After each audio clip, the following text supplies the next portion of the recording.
What is going on, everybody? This is Coach Coleman, Jesse Coleman, and you're checking into another episode of Breakthrough Blueprint, the podcast, where we help you tap into your full potential. And on this week's episode, I got one of my homies, my dog. I met I met him. I think it was a little bit over a year ago. Well, I've known of him, but it was a situation where I actually finally got to meet him in person at an event for it was QL Summit in Austin, and me and him was both presenters on that. And just watching him work the room, watching him, deliver the material, and then finding out from that his journey of going through the program and not only being someone that talked the talk and walked the walk, now he's in a position where he's been giving back to the next generation of leaders and he's been pouring into other people. And I was so excited when he was like, he'll do an episode of the podcast with me. So I'm looking forward to it. And you all are in for a treat. I'm going to bring my man to the stage, Shaq McCray. Hold on one second. Shaq, what is going on? What's going on, brother? Man, doing good, man. Again, like excited, to have you on here.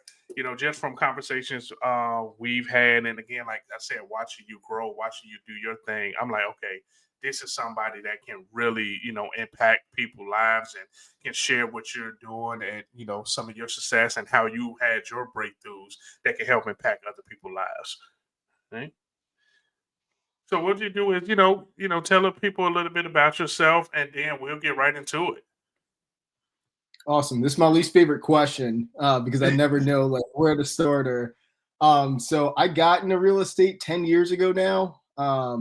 10 years ago, I met a guy named John Newman. I decided to start a real estate club. I co-founded a real estate club, guy named Britton Hess at Towson University.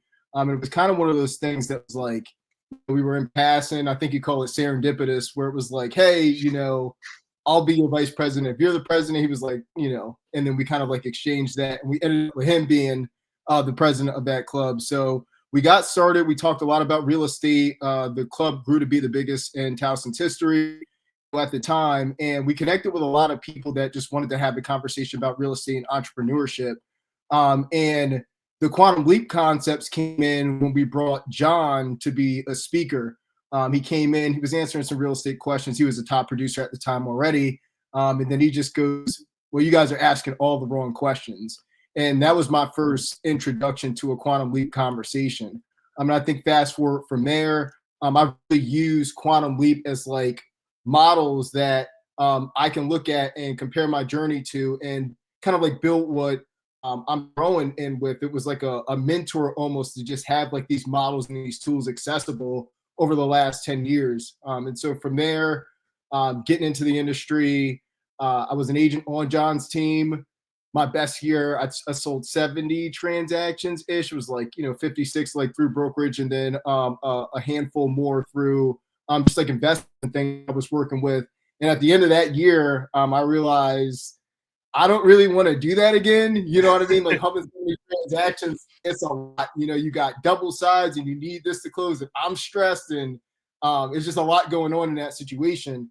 So throughout that year, it was like I had started down the leadership path, working with some of the agents on the team and stuff, and Quantum Leap and just like leading people just kind of came together at that moment.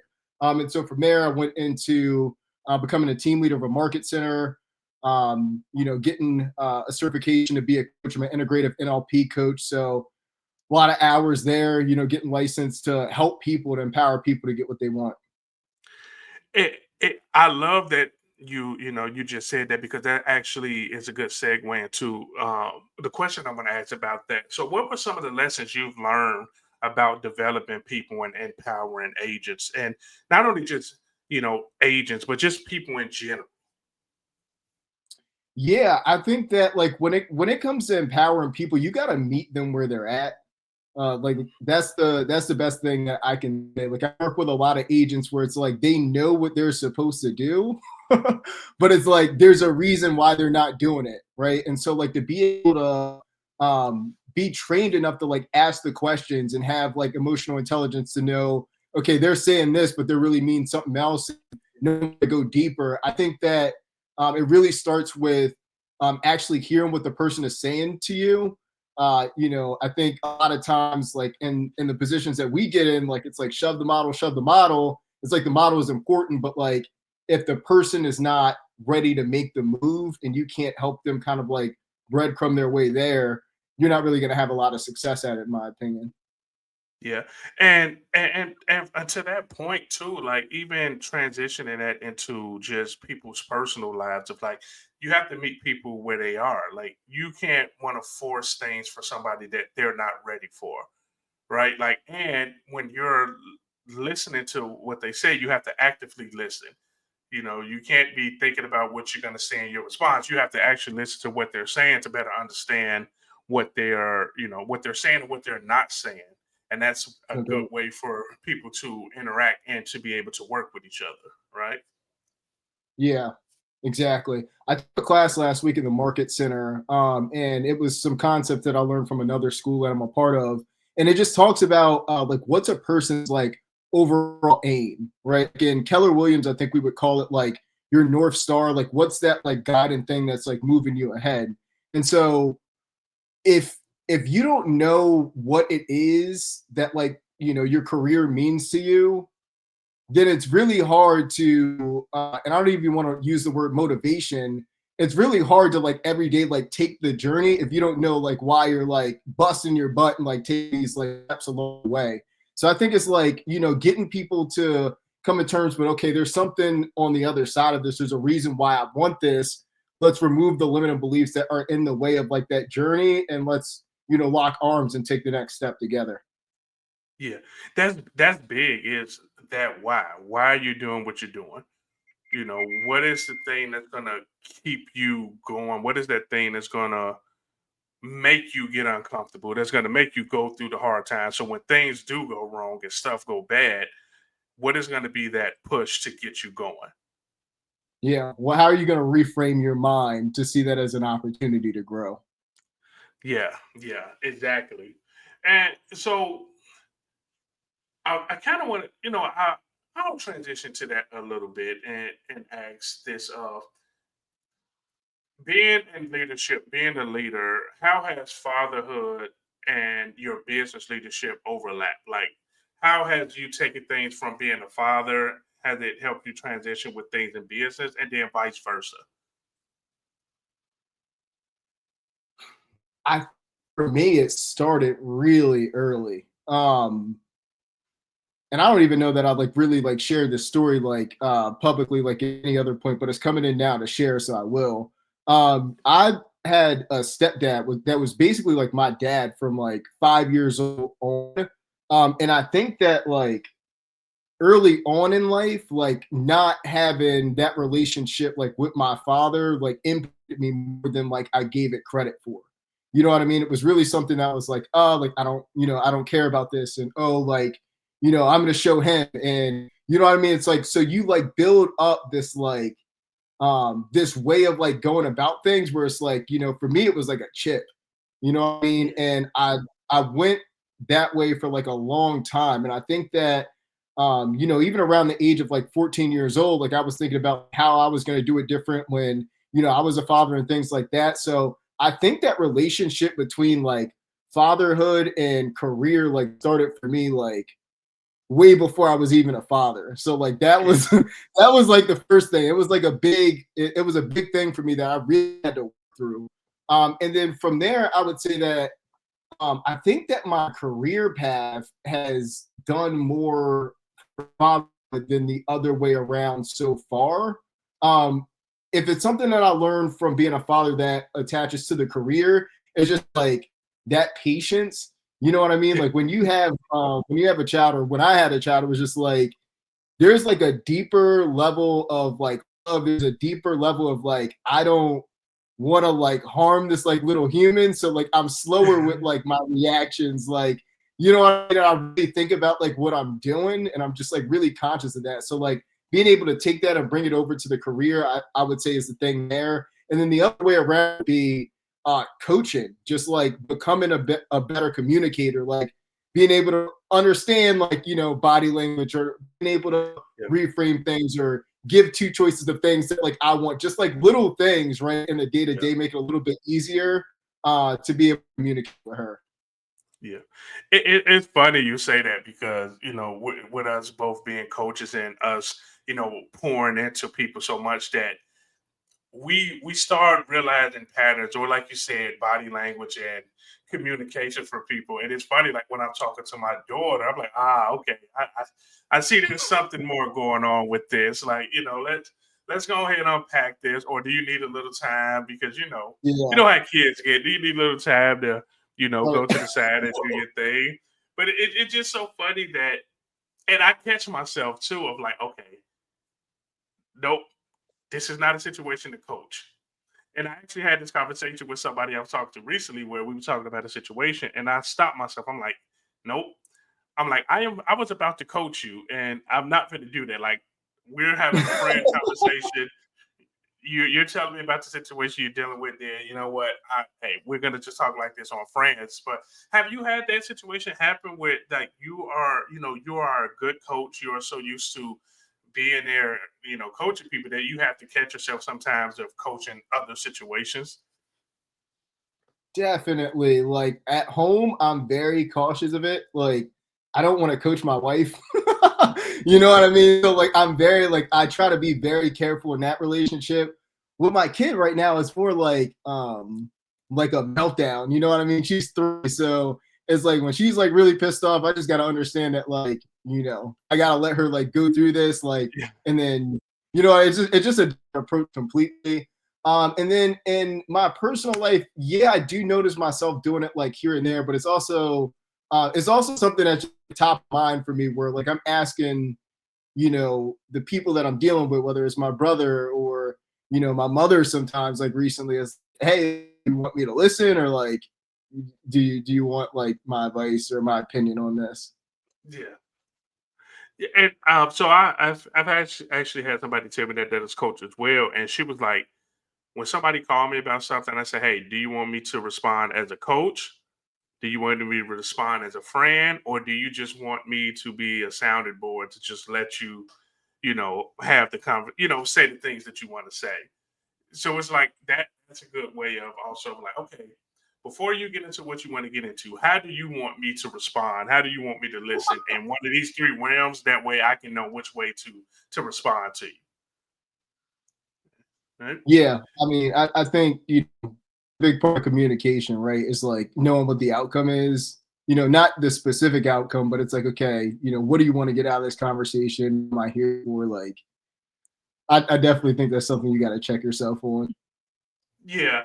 And like I said, I'm like, okay, that's something I need to do. And I do catch myself at times like, okay, bro, you're going down the coach route. Like, no, go down the friend route because that's two totally different things. And don't get caught up in that.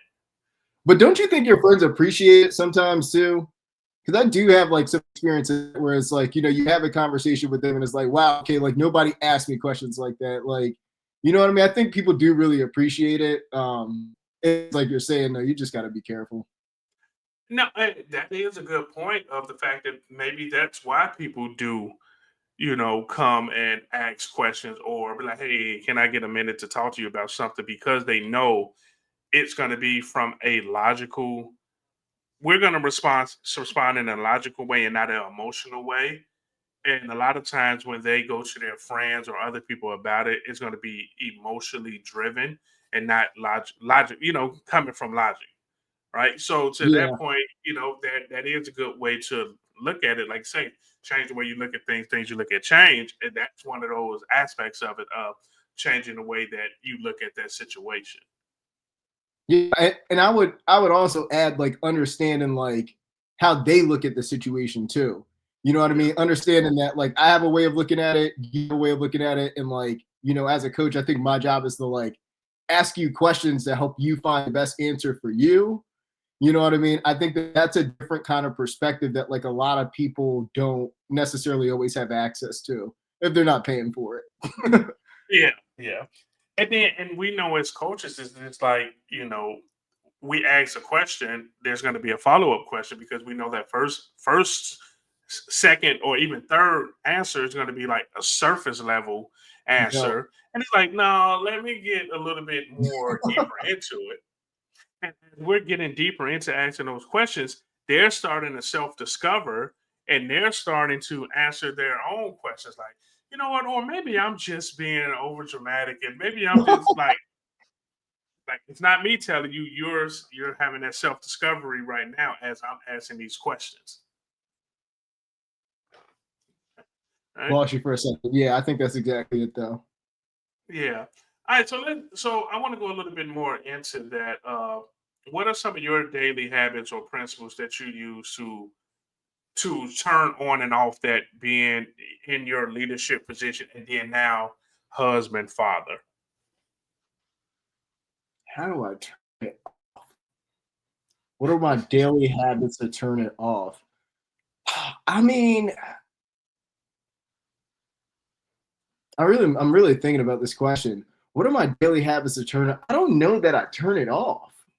Um, in terms, I mean, I think that um, I'm different at home um in that way where it's like, I'm not going home to like, coach or I don't that's a tough question, Jesse. I don't know that I turn it off. Like as I'm like giving you that answer, I'm like, no, that's not true. Like I don't know that I turn it off. I think like in terms of like daily habits of things that I do to stay clear is like I'm sweating still. I told you before we like hopped in the lobby, Yeah. like I went on a run, lost track of time a little bit, to grab a water because it's like 90 degrees outside or something like that. And so, like running like gets me like super clear. Yeah. Like mindset wise, after a run, I feel very sharp. I don't know, I just feel alive, So Yeah. running's a big thing for me. I meditate daily, at least 10 minutes a day. And that's usually sometime like after the gym and like right before like I get into work. Just grounding my intention, just making sure that it's all about just being clear for me. Yeah. That's like the big like habit thing. Then other than that, right, I got the habits of like everything else, like the business and stuff like that. Meeting with my key people, doing the 20% activity of the day I have to get done. Um, but I think all of that keeps me clear. I'd also say that like I do build parameters around my time, meaning that like 6 o'clock I'm home. Yeah. From 6 to 9, like I'm with my family. I'm gonna be a little bit less responsive. My clients are set up to understand that.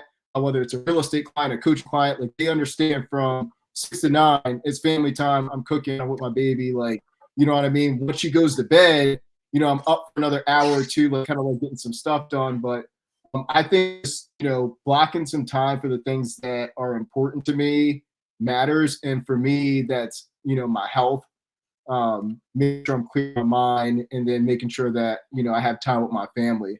From Yeah. there, I love my career. I love coaching. I love, being a part of the market center, being a part of my teams. And so that just flows as naturally as everything else does.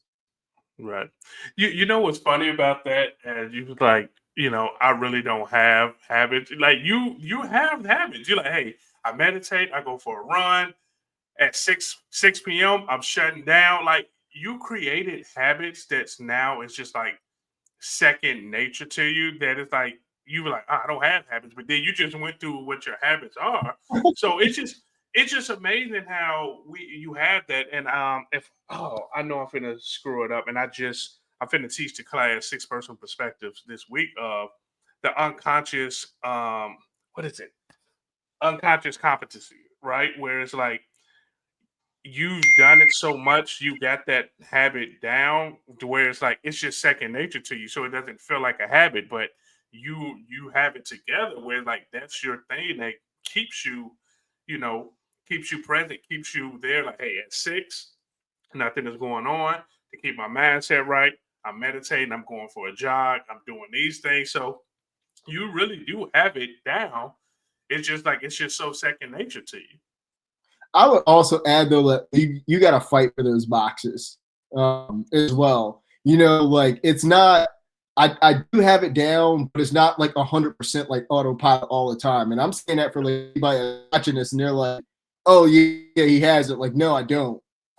You know what I mean? Like, I got to fight for those boxes. I got to fight in my mind again sometimes, where it's like, I think that for me, what I dealt with for a long time was like the guilt.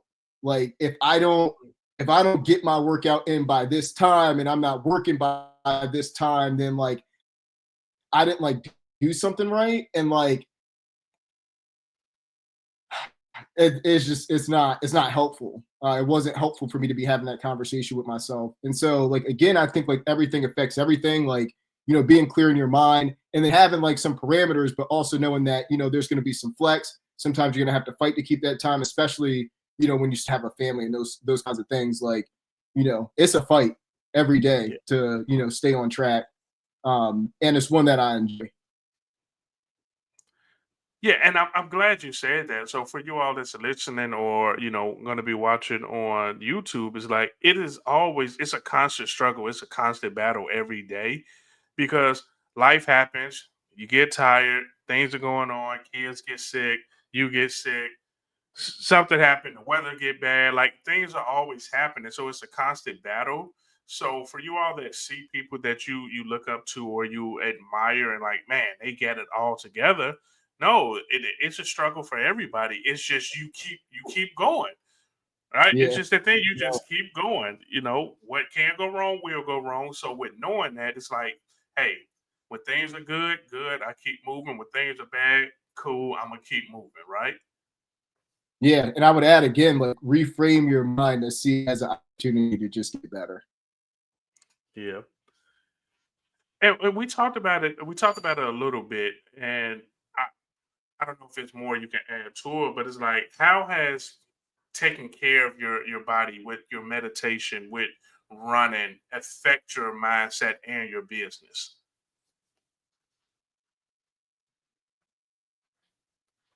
They're not separate. I think if we like go back to like these quantum leap like principles and stuff that like you and I are both familiar with, like um, it happens in your mind first and then it manifests out here, right? So like if you're not clear in your head, there's really like you tell me like where the separation between those two things are, right? Like if I'm not clear in my mind, I'm not going to be able to like go and be able to coach to the best of my ability, right? I'm not going to be able to meet people where they're at for that day, right? And like just like connect, right? I can't fully connect with somebody if like I'm dealing with my crap, right? And I'm in it and I'm feeling bad for myself. So it's just kind of like being able to like understand where you're at, reframe. For me, it's compartmentalizing things. Sometimes it's like, okay, yeah, I have this going on, but like I'm gonna meditate. I'm gonna clear my mind. I'm gonna show up fully in this moment with this person that I'm with. I think that like it's something good to develop in my opinion, is to have that practice where you can kind of separate from those things. Yeah. It's that thing of if you are not taking care of yourself, if you're not the best version of yourself, how can you be there for the people that's dependent on you to show up that way? Right? Like like, hey, meditate, work out, making sure that I'm in a good space so I can coach my people, so I can be there for my team, so I can show up for people that need me to show up in a certain way. I have to make sure that I am in a best space mentally, emotionally, physically, all those things to be able to be that for them when they need me to be. And then again, for me, something that the lesson that's coming in is like letting go of the guilt around that. Yeah. I mean, any guilt you have associated with like doing what you need to do for you, go ahead and let it go. And you know what's crazy about that though? That there are so many people that have that guilt. Like when I'm having conversations with people, and it's like, okay, what are you doing for yourself? Like, oh, I can't. No, I can't go do. I can't take a time off to go get a You go on massage or vacation. Oh, yeah, filter. I can't do that. And I'm like, who told you that? Well, no, Right. I gotta do it. Like, no, and I always ask them this same question: how are you going to be what other people expect you to be? And that's a whole nother conversation. Like we can go down that whole route of what other people expect you to be, but we're not gonna Yeah. go down. But it's like, how can you show up at a level that you should show up at to do the things you're supposed to do if you're not taking care of yourself? And a lot of people just have a struggle with that. And it's like, even if you say, like, what if, take 30, 45 minutes and go get a massage, or go take 15, 20 minutes, go sit at your local park, get you some food, put your phone on do not disturb for 10 minutes, and just sit there and, just have time to yourself. But it's okay to do for yourself. Right?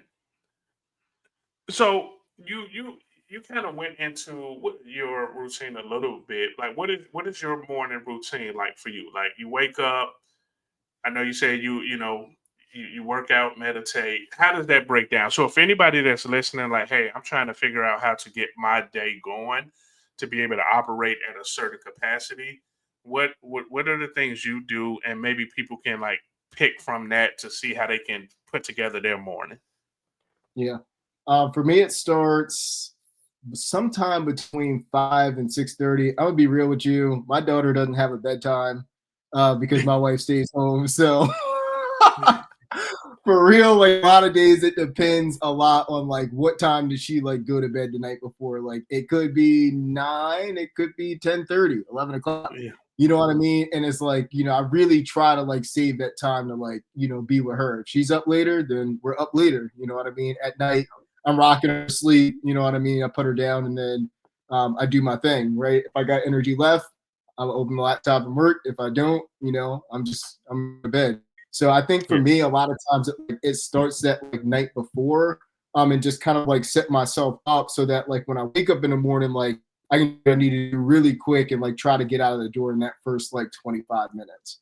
And then so I get up, I get in the car. On the way to the gym, it's always Audible. So I'm always reading a book that has something to do with my path. Right now, it's coaching, right? And that goes like deeper and deeper down a hole, as I like get more and more interested in like different things. Right now I'm learning about living systems. So I've read like 3 or 4 books in the last month around like living systems. And so that's cool. So wake up, get done quickly, get in the car. I'm about 35-ish minutes to the gym first thing in the morning. So I'm audible and on the way there. I get my workout in, sit in the sauna. I leave my phone outside. I get my AirPods in. I do my meditation in the sauna, get out, either shower at the gym or I'm lucky enough to have a shower at my office. Oh, We're in a big like St. John's building and stuff like that. So I'll shower one of those places. I got my clothes, all set, and then I'm ready to start the day. I always have a physical book as well. Now I don't read that every day. I read okay. as much as I can, kind of like depending on like what's happening that night. But there's always an Audible going. Like no matter what, I always get an hour plus of that like a day, just like driving around and stuff. And then I have a physical book that if I have time at night, if I'm not working on another task or something like that, then I'm reading the physical book. Okay. I actually may have to take a page out of your book with that, because I just got back into setting time aside to read a physical book because I'm more of a physical book reader. But taking probably a little, change of that, like, okay, have the Audible going, and then if you have time, you can have the physical book to read, but at least you're getting the Audible in where you're still absorbing that information. Yeah, So, I'm gonna drive at yeah, least 2 hours a day. yeah, Just because like the distance I live from the office, I'm pinging around from the gym here and there. So it is a great way to get something extra in. I was like a music head, I always had like music going. Then I just subbed it. You know what I mean? The yeah, music is good like here and there, but it's like it's not as productive. And yeah, so there are times of the day where I will listen to some music, but like most of the time, as soon as I put the Audible book in, I'm kind of like sucked in and yeah. I get a lot out of that time. And that's the same for me. Like, depending on traffic, on a bad day, I'm about an hour and 10 minutes in the car going to the office or coming from the office. On a good day, I'm about 35, 38 minutes. But I say that to say I do have time, at least have like an hour to knock out an hour of an audiobook. And some audiobooks probably at the most, what, 2 hours. You get Yeah. some longer ones, but at the most about 2 hours. Like I can knock out a book in one day. You must be a 1.5 speed guy. Yeah, yeah, yeah. I am. Most of mine, I feel like, are like 4 hours. Some of the longer ones could like get nasty though. Yeah, yeah, it's some longer ones, but I'm a high D, so I'm like, okay, let's go. Pick up the pace, pick up the pace, pick up the pace. Now there are Yeah. some where I would slow it down because it's like, okay, there's some real information that I really need to get out of this. Like I'm being very more purposeful about some of the books than others. Like, okay, I need to really absorb this and be like I said, purposeful about the listening of that audio book. Right. Even though for me Yeah. it's a struggle for me sometimes because if the narrator's voice or something throws me off, I'm like, can't do it. Can't do it. Or if the volume is like really low or something like that. Like there's some of them that like the volume, I'm like, I just can't get it like high enough to like, so you really got to listen, air down. Like, Yeah. Jason Abrams always like makes fun of like people that listen to books on audio. He's like pertaining to information, but I feel like I do though. You know what I mean? Like I do. I hit the rewind button a lot. And then like the ones that like, make it to like, okay, I really want to like dig into this book. I just order it physically. You know what I Yeah. mean? So a bunch of books that I read 2 or 3 times, it's like, okay, like this book gives you the how, right? Like this Yeah. book tells you specifically like how to do things, or there's something that I want to pull out of a quantum leap class or like something else that I'm teaching. So like those books I do end up ordering physically if like I'll listen through the first time and I feel like I want to pull something from it, I'll just order one. Yeah. I know for me, sometimes like I will pause the audible book, especially if I'm in the car, I'll do a voice note like, hey, this part here they said blah blah blah blah blah. That way I can go back to it. And one thing that I actually said I was going to start doing is books that I physically read that I felt like I want to circle back around to, like I'll do those audible and then have it like, okay, I physically read it. Let me listen to an audible for the second or third time around so I can get Mm. through it and then I'll catch on point. So that's maybe something that I may implement in moving forward. Right. I gotta try that. Yeah, I do it flipped around. Yeah.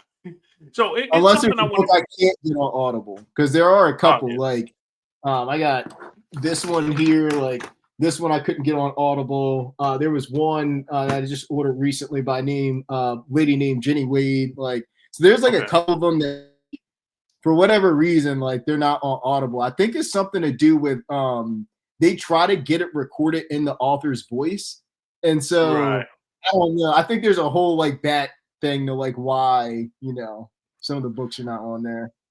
Yeah. And I do want to circle back to something you said that I want to make sure that we don't just go past. And again, for you all that's listening and watching, you all know I am very big on giving you all action items or things to take away and implement. And Shaq said something like, for him to have a certain type of morning, it depends on his night before. Yeah. So for you all that wait to the morning to try to figure things out, you are setting yourself up to have a fucked up day, right? So it's like, what is that? What is that night before like? Like, hey, are you for us that go to the gym in the morning? I know for me, it's like, okay, gym clothes already set. I already know what I'm gonna eat for my pre-workout meal. I have my water ready. Like I have all that laid out. So only thing I got to do is get up, get ready, throw my clothes on, and get out the door. So for you all that's listening, that kind of feel yourself struggling in the morning, how are you setting yourself up for a successful morning that night before? Like that's a big thing that you all have to take into consideration of. My morning is getting off to a rough start. Okay, let me reverse engineer it. Let me do an audit of what was my night before like. And then when you look at that, you realize like, oh damn, okay, now I see why my morning started off the way it did because I didn't prepare for it the night before. Yeah, and I think like just like been auditing like certain things that like you do in the morning. Like for me again, like now it's like, okay, I want to get out of the house in that first like 25, 30 minutes. Like I'll wake up and like grab my phone and like check my text messages. Oh, okay, did I miss any text? let me check my emails, let me check my socials, like let me check all of these things, like because I don't want to be like missing clients and stuff like that. And you know what happens, Jesse? Like you get that email that like you really didn't want to see, and it's like you think about that the whole time, and like now I'm trying to listen to Audible, but I can't because I'm thinking about, you know what I mean? And it just like I think that you really just want to think about like, okay, like how does everything that I do affect everything else in the morning time if you want to be like the most efficient and just not work out and set yourself up for a good day.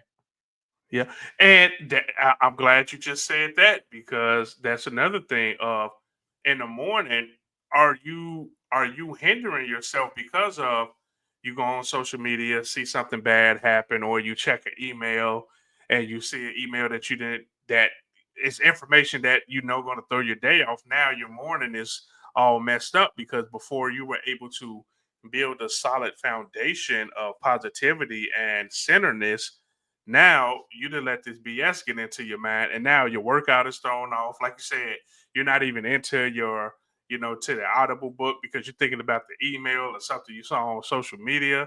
So that's another big part of it. To like, hey, how are you making sure you are centering yourself in the morning? So you have the night before and the morning of to have a good productive day and protecting your energy. Yeah, and I think, again, I just witnessing now like so many of these like traps that like I set up for myself, right? Because it was like for me getting up and checking all of those things about like responsiveness, like not wanting to miss something from a client or something like that. But like, bro, it's 5 o'clock, it's 5:30 in the morning. Like, you know what I mean? Like you got up early, like you set this time for yourself, like just go into it and just like have that time for yourself. You don't I just don't think you gotta be like responsive all the time, all the way around the clock. I think that's a trap. It is a big trap. It throws you off on so many ways, mentally, time wise. Like it just throws you off to where you get sucked into this email at 5 in the morning. Now you usually be out the door in a certain amount of time, but now you're trying to absorb this email that you just got, and now you're trying to figure out Yep. how you're going to respond to it. Now 30 minutes then went past. Now you're running late for the Yep. gym. Now you're on Because your way to then the you hit gym. more of traffic. Yeah, Because traffic at 6 o'clock is different from traffic at 7 o'clock. You know what I mean? So then you get yeah, out late, then you hit traffic, and you're sitting there longer. And it's like, and I'm telling you because I did it. You know what I mean? yeah, And it's like you do it enough time, like, all right, I'm not doing this anymore. Like, yep. you know, And that's a good point that we have to be careful of because we all know the one thing, like that one domino, like, hey, what is the one thing I need to do? Like, it can work the opposite way to like, okay, that first domino was something negative or bad. Now you just knock down a whole domino of BS that just one after another. So it's like we got to be careful on the energy and what we're, you know, letting, bring in and what we're pushing out. absolutely, Yeah. absolutely. All right, let's move on. And since we're on the topic of like mindset and things like that, what are the things that keep you grounded when pressure gets high? I know for a lot of our listeners, we know about certain roles in our ecosystem, but that team leader role, that CEO role, there's a lot of things that come with it. So how are you keeping yourself grounded when those things come up, like pressures of that, or 15 protocol have to come into place, or going into transmittal, things aren't looking the way we want it to look. How do you keep yourself, on the right track? I'm gonna say it at the risk of like sound like a broken record at this point. And again, it's like all of those things that I do to like set myself up in the morning. It's the meditation and even like just like grounding like multiple times like throughout the day. Like, okay, before I'm like moving into like this next call or this next training that I do, like just sitting down, grounding my energy, setting my intention for like the next space. It's like, okay, like we do have, right? Like what's happening like in this situation. So I find that like super helpful. I find like again, like meditation is like one of those things where it's like to me, it's like exercising. It's like the more that you do it, the more effective that it is. So like people in my office that like, they know I meditate now. And like I don't wear it like a badge of honor or anything like that, but it's like, people will ask me like, how do you meditate? Like, I'm just like, you just like it's a guided meditation, you know what I mean? Like you just put it on, like you turn and like it's not gonna feel perfect all the time, you know what I mean? But it's the muscle memory of it where it's like, I don't want to say there's like a detachment, but it's like I'm less responsive to like it's not like reactive is the word that I should use. I'm less reactive, and I'm better able to kind of like have that space and like respond.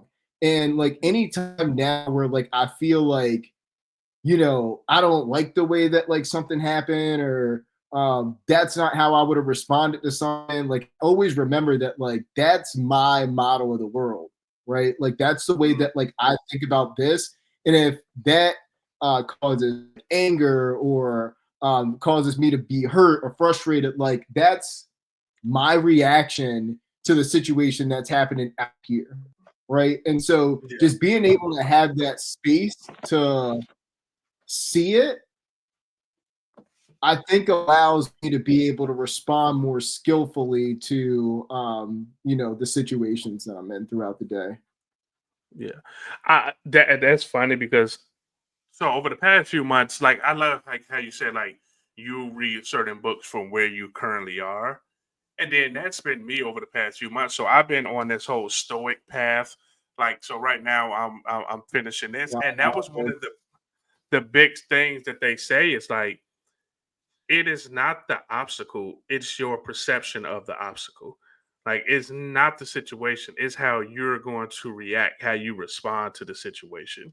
And that's How kind you of like looking what at you yeah, and that's like what you're hitting on is like it's the situation is the situation. The obstacle is the obstacle. Whatever is going on is how you perceive it and how you are going to respond to it and how you're going to react to it. And that's kind of like what you're saying. It's really pretty much the exact same thing. it. And so meditation to me is like the muscle that's like, okay, there's space in between something happening and me reacting on it. You know what I mean? And in that space, I think is choice and like the ability to make their choices over and over and over again is what leads to success, in my opinion. Yeah. All right. So for you all listening, again, that's another bar for you all. Like it's your choice. Like situations is gonna happen, things are gonna happen. It's how you respond, it's how you going to react to those things, it's how you're gonna look at those things. Are you gonna look at it from a negative victim lens or are you gonna look at it from a positive opportunity lens? Like, hey, okay, this happened, can't change anything, can't control it, and now I just know I have to move forward, and I have to move forward in a positive way because if I try to move forward in the negative light, it's just going to hinder. It's just going to hinder things. Right? I like, yeah, okay, and meditation is something that I've been working on too. I used to do it a lot, but I realized for me to meditate, I'm weird. Like I have to put on like ocean sounds or rain sounds. That is the only way I'm able to meditate. So I'll throw on the rain, the little white noise rain things, thundering, and I am so locked in when I do that. Like it is amazing for me, right? I use Headspace, and just like the daily meditation, and you can like change the range. So like if you only got 5 minutes, like there's a 5 minute one. If you got 20 minutes, you can do 20 minutes. Generally, I'm doing 10. In the morning, like at the gym session, like quick 10 minutes, and it really does a lot for me. I think that you can get like a 30-day free pass on Headspace, and then I don't know what I pay. It's like 14.99 a month, something like that. But like, I mean, it's so worth it to me. Um, I got a lot out of it. Yeah, it's funny because the older we get, or the positions we get into where we're dealing with a lot more people and we're helping other people, we realize how important it is for us to have the right mindset, to make sure we're protecting it, to make sure we're strengthening it, to be like, okay, I need to meditate. I know for me, I need to start back doing yoga. Like when I do yoga, that helps out not only just for me to lift more or do the other things that I like to do, it helps me on the more eternal side too. So that's a big part. Like we got to make sure we take care of ourselves. All right. All right. So I want to go. I want to go this route. So since you are a coach and that I can't ask this question the way I'll usually ask because I already know how you'll say, hey, that's three different things you're asking. So let's go one by one. So I'm gonna I love having a conversation with somebody else that's a coach because we hear things and see things different with like, okay, you're asking me three different things at once. So let's break that down. So I'm going to break it down like this. So the first question is, what is the importance of having a strong circle? What is that importance of having those key relationships be the right ones? Cool. And are we looking at, you think, from like a mentorship, or just like anybody in this circle is cool? Let's look at it as anybody in a circle. Let's look at it. Okay. Yeah. I think that like having a strong circle of friends, like I'm motivated by seeing my other friends be successful. There's a guy in my market. His name is Justin and Dr. Baltimore. And he's an online like fitness coach, and he's been through like every obstacle there is to be through. Like if you into a story, he just has like an incredible story, and like what he's doing right now is like amazing, right? Like he just started his own nonprofit and just like check the story. It's crazy, and like that motivates me. You know what I mean? Like that does something for me. Montez McCray, he's another like Yeah, shout person out Montez. Shout out my guy. You know what I mean? Like we talk a lot here and there, and just like encouragement. We have conversations about God, and just to be able to like connect with people, like there's just something there. You know what I mean? Like you see it on them. To be able to have those people like in your circle and to be able to like draw off that energy is like huge for me. Because it's not that like I necessarily like get placed or anything like that, but it's just like, there are people that are doing like amazing things, and it like opens my mind more to like possibilities, or like, my vision just gets like bigger from like, seeing some of the things that like these people are doing. And so for me, like it's huge, like, who you're around and like who you spend time with, and like, because ultimately like that mindset is invasive. You know what I mean? Just like being around those people, whether they're pulling you up or pulling you down, you know what I mean? To have a circle of people like that, like, is community, is you gotta have it. You gotta have it. Yep. And I said this on the last episode of the podcast, and I'll say it again. And shout out to our boy Agent K Kaleo, where he Yes, sir. always says is that you have to have three people in your life. One that pulls you up on the ladder, one that pulls you up the ladder, one that you lock arms with on the ladder, and then the person that you're pulling up the ladder. And that's Love kind of that. like, what you're saying. Again, shout out to Agent K. He said that. I'm like, man, that is spot on. Right. All right. So the second part of that question is, the importance of accountability. What is that importance of having accountability? I spent a lot of money in coaching. So I am a coach, and I have coached. I spent a lot of money in coaching because like you gotta have that person in your life that like, in my opinion, right? Whenever I say like got to or have to or anything like that, this is my self-talk. I think you have to have that person that like, for me, it's a respect factor. I look up to this person, I respect them, and like just to have them just like shoot it to me straight. You know what I mean? Like when I need to hear it, or they're asking me like questions and like making me think about things in a way that like I hadn't yet thought about it. Like I'm a coach, right? And like I ask people these questions all day long. Still, sometimes you need that person that's like is seeing your life from the outside, and like they are the ones that are like asking you. And my coach is one Mandy Pratt. I gotta ask Mandy how to say her last name. I've been coaching with her for like a year and a half, and it's just like my mind just gets like so expanded, like, from the conversations that like, we have together. And it's like, sometimes I'm sitting and, we're on a coaching call and I can just tell from like a book that she recommends or like something that she says is like, she is like 2 or 3 steps ahead of me. And I'm like, I'll read the book and like, I'll read something there. I'm like, shit, how did you know? Like, Yeah. how does she know? You know what I mean? It like kind of like freaks me out a little bit. But like, and that is like, it's critical. You got to have somebody where like, you can't BS the boss a lot of places. You know what I mean? And I need that like accountability in my life. I think it's critically important for sure. Yeah, shout out to our coaches because that's the same way I feel about my coach. Like Michelle Anderson, like she would call me out. I'm like, damn. I'm like, okay. Or she would do the thing like I talked about a little while ago. Like, okay, she'll ask me a question. Then she'll go one question deep, 2 questions, 3 deep, and by that 4th question deep, I'm answering like I'm like, well, yeah, because I blah blah blah, or I didn't do that. She, well, there you go. And I'm like, you're putting on a masterclass of how you're supposed to do it because as I'm answering the questions, I'm thinking like, she is legit coaching me right now It's in because there, yeah. she's doing that. Like that's You ever great. like hear yourself say something and you're like, did I just say that?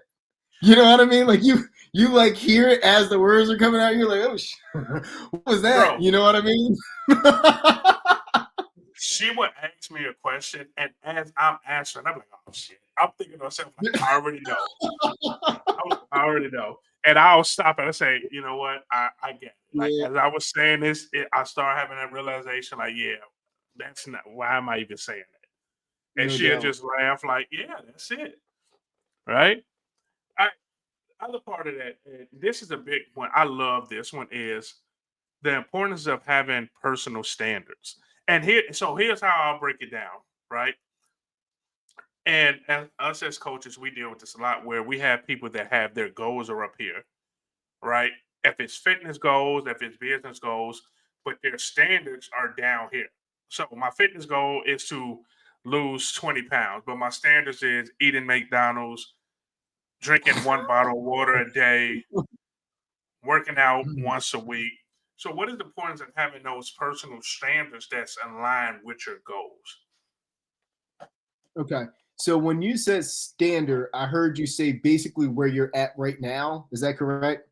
Because you said like Um, my standard could be like I'm eating McDonald's, like this is where I'm at and here's where I want to go. Is that what you or mean? Or do you mean go ahead? no, more so along the lines of I would reframe it as your activities. So if my goal is to close 50 transactions this year, my standards should be along the lines of what are the activities that I need to do to sell 50 homes. But if my standards is down here, like it's important of having that standards there to make sure you're on track to hit those goals. Okay. Um, so basically like having basically activities be aligned with the goals that you are going after. Is that what you're saying? Yeah, yeah. Yeah. I think that one, you like you should have a plan. Hmm. And again, I taught a class that was like very similar to this the other day. And it's actually like from the format of like how I coach my clients, right? So like there's 2 different goals that you have. There's like the aim goal, which is like out there in the future, right? It's your North Star. Could be 5 years down the road, right? It's like, what are you gonna be doing? And like what is it like what's your vision almost, right? And then it's it's the short term goal, right? That like we set through SMART goals, where it's like, okay, I get that broken down to like, what do I have to do over the next 7 days to be progressing towards that vision that I have for myself?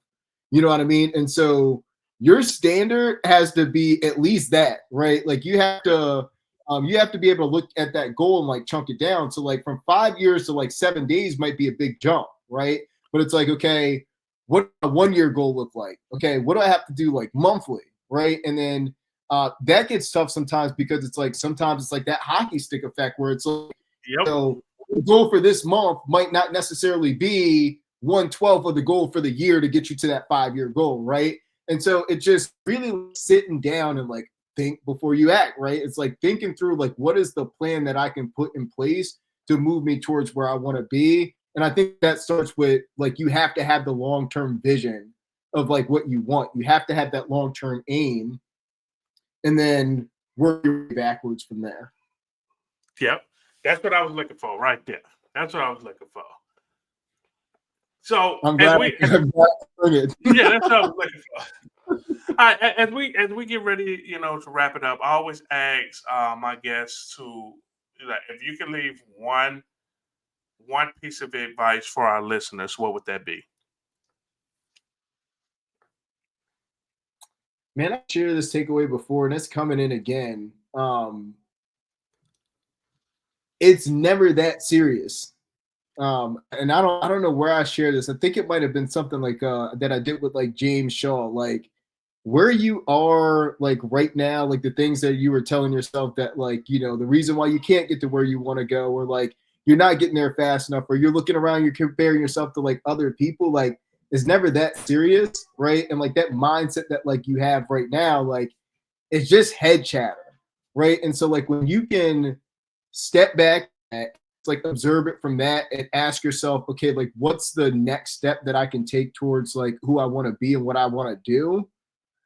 That's the ultimate power. It's just being able to take one step at a time, right? Gary talks about this idea of like um being the best version of like yourself. You want to shoot for as high as you can, right? Big goals take like big models, and like wherever you fall along the way is like you fall, just like have the courage to like be able to take the next step, right? And to be the best you can be every single day. And so I think those two things are correlated. Well, my brother, time went by very quick. I appreciate you taking time to, to lock in and, be able to help others, break through and, advice for how they can go down their leadership path, how they can go down their, parenthood path, how they can go down the path of just, becoming better and being the best version of themselves. I appreciate you so much for, popping in with us after you run down there. It's hot down there, but you was still able to tap into it with us. So I appreciate you for sure. Thanks for having me, bro. Yes, sir. And like always, everybody, thank you for checking into another episode of Breakthrough Blueprint, the podcast where we help you tap into your full potential. And we'll see you next week. Peace.